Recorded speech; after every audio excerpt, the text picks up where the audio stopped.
Today, we're going to talk about something that might just completely change how you look at the tough stuff in your life.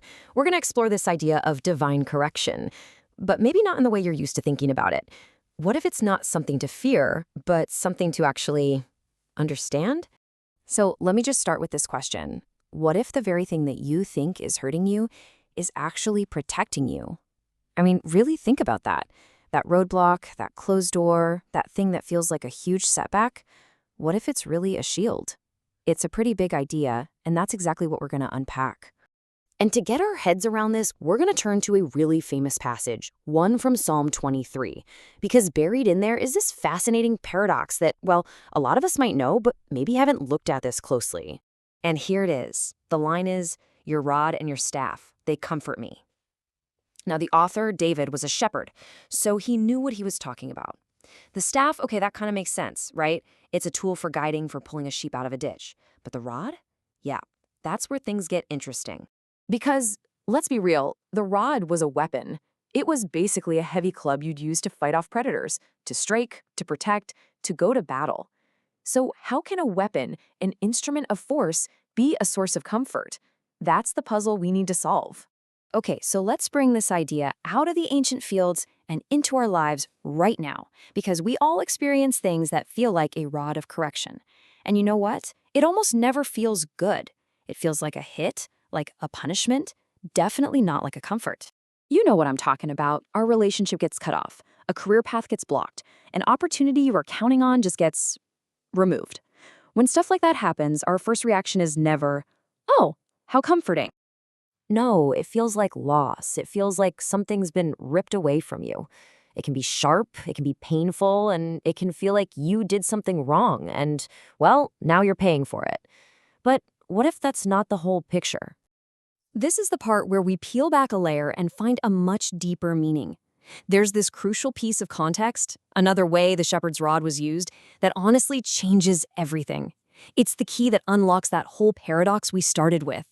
So check this out. The rod had this dual purpose.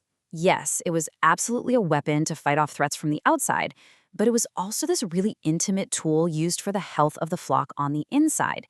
You see, shepherds also used it to carefully count and inspect every single one of their sheep. And this is so cool. Here's how it worked. The shepherd would hold the rod low, like a little gate, and each sheep, one by one, would have to pass under it. This allowed the shepherd to get right up close, to look for any hidden wounds or thorns caught in the wool or signs of sickness, all the stuff that could really devastate the flock if it went unnoticed. So you see, the comfort from the rod isn't just about fighting off wolves. It's the comfort of being known, of being seen, being carefully examined, and being personally looked after. It's the shepherd basically saying, "Hey, I see you, and I'm making sure you're going to be okay." All right, so now let's take this new understanding and apply it back to our own lives. How can this completely reframe those difficult experiences we talked about? That feeling of being blocked or stopped might be something else entirely. And here it is. This is the big shift. That moment of correction, that strike from the rod that feels so jarring. It isn't about punishing you. It's about protecting you from a danger you can't even see it. So that pressure, that uncomfortable moment where you feel examined, it's actually an act of love. It's the shepherd finding that tiny little wound before it gets infected. It's pulling out that hidden thorn before it goes too deep. It's all about preventing something small and hidden now from becoming something huge and destructive down the road.